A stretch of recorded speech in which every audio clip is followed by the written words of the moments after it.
Hello बच्चों, कैसे हैं आप सभी। ऑनलाइन क्लास में आप सभी का स्वागत एक बार फिर से। जैसा कि आप जानते हैं कि कक्षा 10 में हम पढ़ रहे थे पूर्व वीडियो क्लास में कि काल हम पढ़ रहे थे और काल के बारे में आपने जो उसके भेद और उसके परिभाषाओं के बारे में आपने जाना। और आज हम पढ़ रहे हैं कि भूतकाल जो पढ़ रहे थे उसको हम 6 भागों में बांटे थे और 6 भागों में बांट करके उसके बाद में जो हमने बचा कि भूतकालिक क्रियाओं के कुछ जो अपवाद हैं, विशेष बिंदु जो अपवाद वो होते हैं जो कि दूसरे काल से रिलेटेड होते हैं, उससे संबंधित होते हैं, उसमें ये पहचान करना मुश्किल हो जाता है कि ये भूतकालिक क्रिया है कि वर्तमान काल की क्रिया है या भविष्य काल की क्रिया है। भविष्य में आने वाली घटना का और वर्तमान और भूत की क्रियाओं का इसमें क्या होता है, थोड़ा कंफ्यूजन होता है। तो बच्चों आइए हम चलते हैं इस क्लास में कि भूतकालिक क्रियाओं के कुछ अपवाद जो मुख्य रूप से 3 अपवाद हैं। जो 3 अपवाद इंपॉर्टेंट है, इन नियमों को आप ध्यान में रखोगे तो आपके किसी भी प्रकार का जो क्वेश्चन आता है उस क्वेश्चन में आप कंफ्यूजन नहीं होंगे और उसका आंसर भली भांति आप दे पाओगे। जैसा कि आपने भूतकाल का मतलब पूर्व में घटित घटना का जिस क्रिया के बारे में पहचान होती है या जो समय घटित हो चुका होता है उसको हम भूतकालिक क्रिया के नाम से जानते हैं। अब इसके जो आप घटक पढ़े थे 6, जो कि आपने बहुत ही और तन मन से उसको लगन से आपने पढ़ा। अब हम पढ़ा रहे हैं कि भूतकालिक क्रियाओं के कुछ अपवाद। प्यारे विद्यार्थियों, अपवाद वो होते हैं जो कि दूसरे से संबंधित होते हैं, उनसे मिले जुले होते हैं। तो आइए पहला जो अपवाद हम पढ़ने जा रहे हैं, बिंदु नंबर 1 कि कभी कभी कुछ क्रियाएं सामान्य भूतकाल की प्रतीत होती हैं परंतु वे वास्तव में सामान्य वर्तमान की क्रियाएं होती हैं। हमने क्या पढ़ा बेटे, ये सामान्य भूत, पहला जो आपको हमने पढ़ाया था भूतकालिक क्रियाओं के 6 भेद में से पहला जो भेद था सामान्य भूत। और सामान्य भूत की क्रियाएं जो प्रतीत होती है परंतु वो वास्तव में कौन सा काल होता है, वर्तमान काल होता है। भूत होते हुए भी वर्तमान का हमें भान होता है, उसका हमें पता चलता है। उसके वाक्य को हमें विशेष रूप से पढ़ करके, एक वाक्य को एक बार पढ़ने से उसके क्रिया का पता नहीं चलता और उसके काल का हमें ज्ञान नहीं हो पाता। हमें तो उसको 2 से 4 बार पढ़ना विशेष चाहिए, तभी वो है हमें पहचान हमारे मस्तिष्क में आएगी कि ये कौन से काल की क्रिया घटित हो रही है। चलो आइए हम पहचान करते हैं उसके अनेक उदाहरणों के माध्यम से कि ये क्रियाएं कौन से काल में घटित हो रही है, कौन सा काल इसमें समायोजित है। तो पहला है साहित्य का रस जिसने पा लिया, साहित्य का रस जिसने पा लिया उसके लिए भूतल ही स्वर्ग बन गया, उसके लिए भूतल ही स्वर्ग बन गया। अब भूतल यानी जमीन, पृथ्वी के ऊपर जो जीव जंतु जो प्राणी रहते हैं, जिसने किसका रस, साहित्य का, जिसने अर्ध सहित व्याख्या जिसने ग्रहण कर ली है, समझ ली है, ज्ञान प्राप्त कर लिया है, वह व्यक्ति साहित्य को जान लेता है। अब आपसे छोटी सी बात, कोई अनजान जो व्यक्ति होते हैं या अनजान व्यक्ति होता है वो भी पूछ लेता है कि साहित्य किसे कहते हैं। साहित्य का मतलब होता है अर्थ सहित व्याख्या, जिसके माध्यम से या जिसमें की जाती है उसे साहित्य कहा जाता है। तो यहाँ पर हमने अर्थ जाना कि साहित्य का रस जिसने पा लिया उसके लिए भूतल ही स्वर्ग बन गया या स्वर्ग बन जाता है। तो यहाँ पर देखिए पा लिया और बन गया। यहाँ बच्चों अंडरलाइन मैंने दोनों की किया है कि पा लिया और बन गया, दोनों ही। यहाँ पर साहित्य, ये साहित्य कोई वर्तमान में घटित घटना नहीं है, उस काल में जो पास्ट हो गया, जो भूतकाल हो गया, उसका जो आनंद, जो रस, जो वर्तमान में व्यक्ति जी रहा है, जो व्यक्ति जी करके उसका अध्ययन कर रहा है, उसका क्या कर रहा है, स्वाध्याय कर रहा है, वह व्यक्ति स्वर्ग के समान इस पृथ्वी पर आनंद प्राप्त कर रहा है। इसलिए ये जो हमने कोमा लगाई है अल्प विराम की, विद्यार्थियों इसको देखें, इससे भी हमें पहचान होती है कि ये भूतकालिक यानी सामान्य भूतकाल की क्रिया प्रतीत होती है, लेकिन वो वास्तव में कौन सी होती है? वर्तमान काल क्रिया होती है। तो आपको कंफ्यूजन होने की जरूरत नहीं है। अगर इस प्रकार के वाक्य आते हैं और उसमें कहीं कोई ठहराव आता है, कोई कोमा आती है, तो उसको ये पहचानना जरूरी है कि ये हम भूतकालिक क्रिया का हमें भान हो रहा है, लेकिन है कौन सी क्रिया बन रही है? वर्तमान क्रिया बन रही है, वर्तमान काल की क्रिया बन रही है। तो प्यारे विद्यार्थियों, जिस प्रकार रूल नंबर 1 हमें कहता है, उसी के अनुसार हमने ये उदाहरण ऐसे लिखने का प्रयास और समझाने का प्रयास किया है। आइए चलते हैं इससे रिलेटेड दूसरा उदाहरण। जो डर गया वह मर गया। इसको हम यूं भी कह सकते हैं कि जो डर गया समझो वह मर गया। तो यहां पर भी हम कोमा लगा रखी है, देखिए अल्पविराम है कि नहीं? तो यहां पर क्या अंडरलाइन करके दिखाएं, जो डर गया वह समझो मर गया। यहां पर डर गया, डर हमारे सामने किसी समय विशेष की क्रिया का भान हो रहा है, यहां पर पूर्व में डर था, लेकिन कोमा लगा दिया वह मर गया। डर को देख करके वो समय के बाद क्रिया घटित हो गई और वो वर्तमानकालिक क्रिया हो गई, अर्थात वह मृत्यु को प्राप्त हो गया। तो ये हमें इस तरह से रूल नंबर 1 के अनुसार हमें पहचान करनी है। विद्यार्थियों समझ आ रहा है कि नहीं? ऐसे आप इसको पढ़ते जाएं और स्क्रीनशॉट लेकर के और उसको यूं समझते जाएं कि रूल नंबर 1 हमें क्या कहता है, उसके उदाहरण हमें क्या कहते हैं। उदाहरण में सामान्य भूत की क्रिया से किस प्रकार से वर्तमान क्रिया बनती है, ये भी हमें अल्पविराम से पता चलता है और वाक्य को बार बार पढ़ने से पता चलता है। तो मैं उम्मीद करता हूं कि ये जो रूल नंबर 1 आपके अच्छे से समझ आ गया होगा। तो चलते हैं हम दूसरे बिंदु की ओर। दूसरा बिंदु हमारा, कभी कभी सामान्य भूत की क्रिया का प्रयोग सामान्य वर्तमान के अर्थ में न होकर क्रिया के होने के समय के वर्तमान काल के रूप में होता है। अब दोनों, पहला आपने नियम पढ़ा, दूसरा उससे थोड़ा सा विपरीत हो गया। क्या हो गया? वापस विपरीत हो गया। प्रयोग सामान्य वर्तमान के अर्थ में न होकर के, पहला जो सामान्य जो वर्तमान है उसमें न होकर के भूत की क्रिया का, सामान्य भूत की क्रिया का प्रयोग न होने के कारण समय के वर्तमान काल के रूप में होता, उसमें टाइम पीरियड दिया होता है, समय की गणना उसमें की जाती है।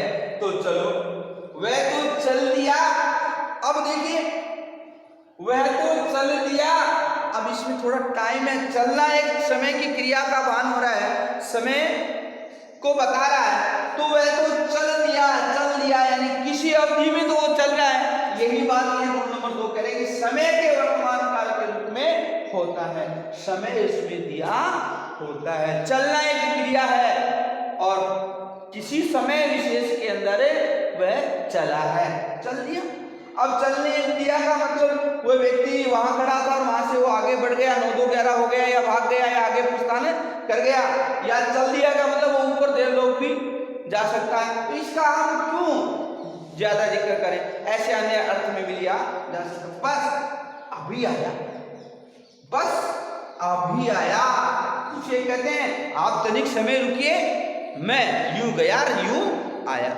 ऐसा अगर कहीं मिलता है तो यहां देखिए, बस थोड़ा रुकिए, कोमा आ गई, अभी आया, मैं तुरंत जाऊंगा, यूं गया यूं आया। तो विद्यार्थियों, बस इसमें समय का जिक्र किया गया है, तो वर्तमान कालिक क्रिया का इसमें बोध होता है।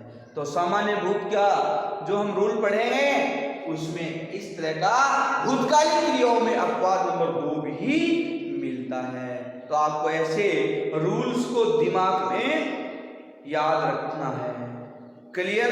अब चलो चलते हैं दूसरा, तीसरा, क्यों किसक लिए, प्रश्न क्यों किसक लिए, लेकिन यहां पूर्ण विराम आया है, क्यों प्रश्नवाचक चिन्ह भी आना चाहिए, लेकिन क्यों किसके लिए? समय का है। एक व्यक्ति दूसरे स्थान पर क्या हो रहा है?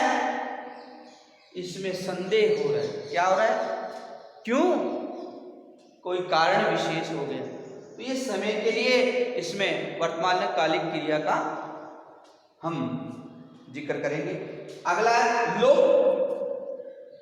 याद है कि लो और कोमा आ गई, बुझ गया घर का चिराग।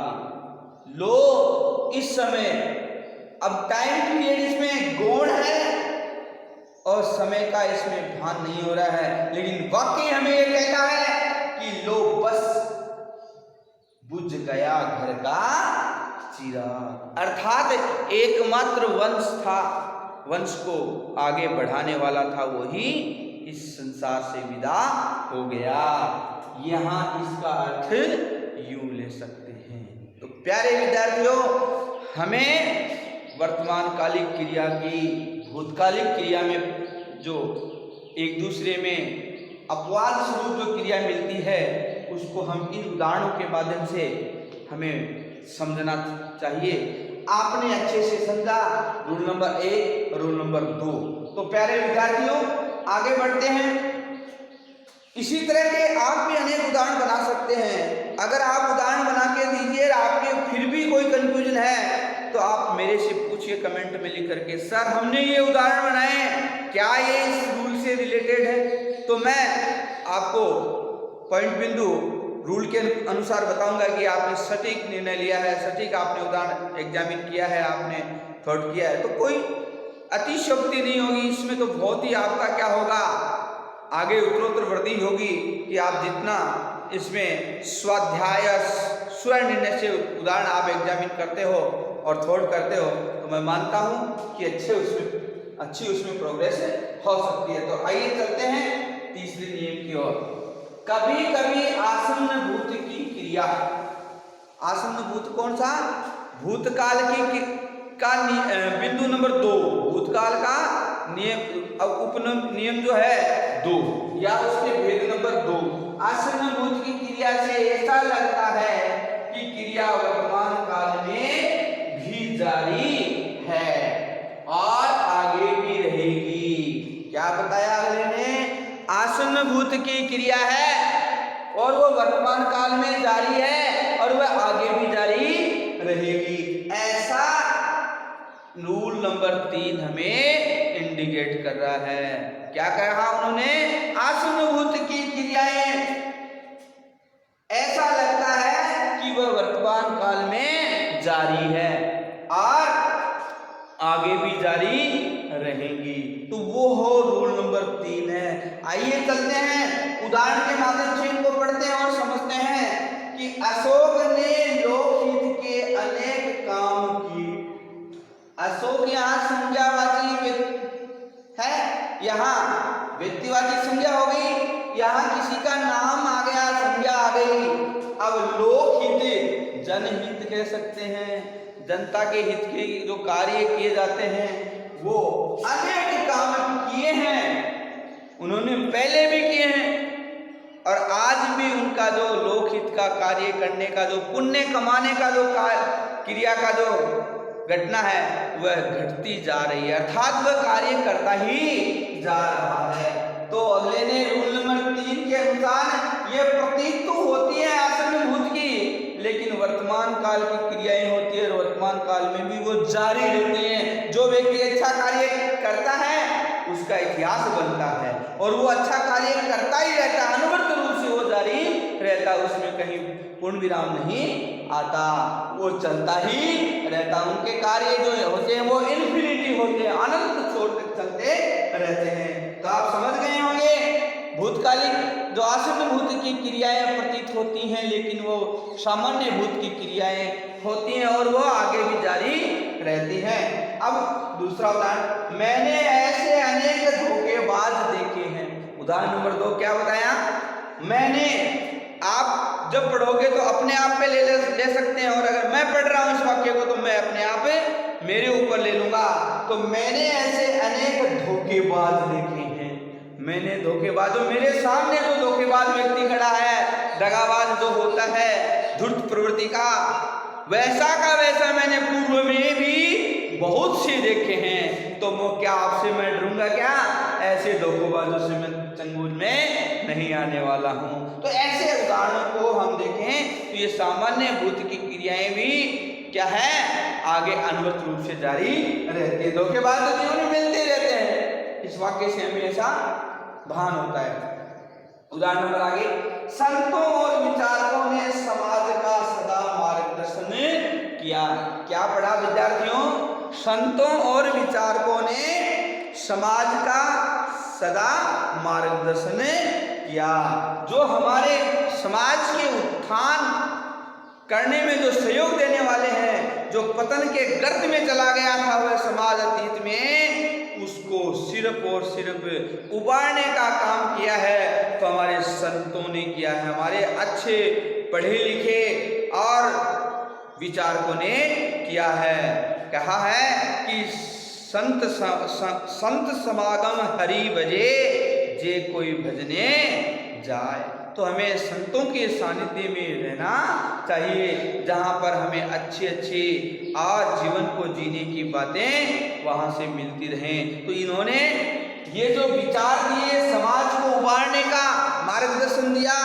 जो अच्छे लोग होते हैं वो अच्छी बात किया करते हैं, लेकिन मानो तो मानो, वरना इस कान से सुनो उस कान से निकाल दीजिए। ये उनके ऊपर लागू होता है जो विचार करते हैं, समझते हैं अच्छी बातों को। मूर्ख व्यक्ति को कहते हैं, मूर्ख व्यक्ति को रुपए दे देने चाहिए, ज्ञान नहीं देना चाहिए, उसको अकल नहीं देनी चाहिए। तो ये बात यहाँ इसमें हम रूल नंबर 3 से समझ सकते हैं। आगे का उदाहरण, गीता ने हमें निष्काम कर्म का संदेश दिया है। गीता क्या है? यहाँ हमारा धर्म ग्रंथ है। किसी भी धर्म का कोई भी एक ग्रंथ होता है, या हमने गीता लिया है, हम यहाँ कुरान भी ले सकते हैं, बाइबिल भी ले सकते हैं। तो यहाँ कुछ भी धर्म संबंधी नहीं है, किसी भी धर्म का एक ग्रंथ होता है, उसका यहाँ पर नाम लिया जाता है। तो गीता ने हमें निष्काम कर्म का संदेश दिया। अब संदेश तो उन्होंने दे दिया, कर्म सबसे, किसी भी धर्म में ये नहीं कहा गया कि कर्म मत करो। उन्होंने कहा है कि कर्म से ही व्यक्ति के जीवन की क्या है, जीवन सफल होता है। कर्म की मंजिलें, कर्म क्या जीवन में मंजिलें मिलती हैं। और ये कर्म का संदेश इसमें किसमें दिया है? गीता पूर्व में लिखी गई थी, भूतकालिक क्रिया है, और ये हम इसमें निष्काम कर्म का संदेश, कर्म जीव जो करता रहता है उसको फल मिलता रहता है। हमें कर्म करते रहना चाहिए, फल की इच्छा नहीं करनी चाहिए। गीता में अनेक ऐसे उदाहरण दिया है कि हमें कर्म पे विश्वास रखना चाहिए, फल की इच्छा कभी भी नहीं करनी चाहिए।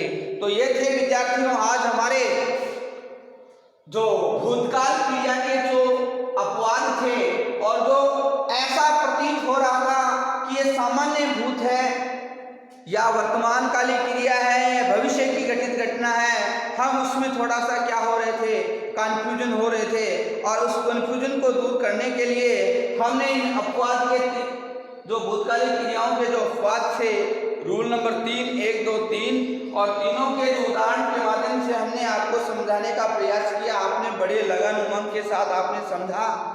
उम्मीद है कि ये सारे के सारे नियम आपके मस्तिष्क में डल गए होंगे, और इनकी आप स्क्रीनशॉट ले लीजिए, और स्क्रीनशॉट लेकर के इनको नोटबुक में आपको अच्छे से करना है। तो आप एक बार पुनः इसकी स्क्रीनशॉट ले लीजिए ताकि आपके समझ में आ जाए, और नोटबुक में कार्य करते समय इनको अच्छे से लिख सके। तो प्यारे विद्यार्थियों, उम्मीद है मिलते हैं अगली वीडियो में, और आज के लिए इतना ही। धन्यवाद।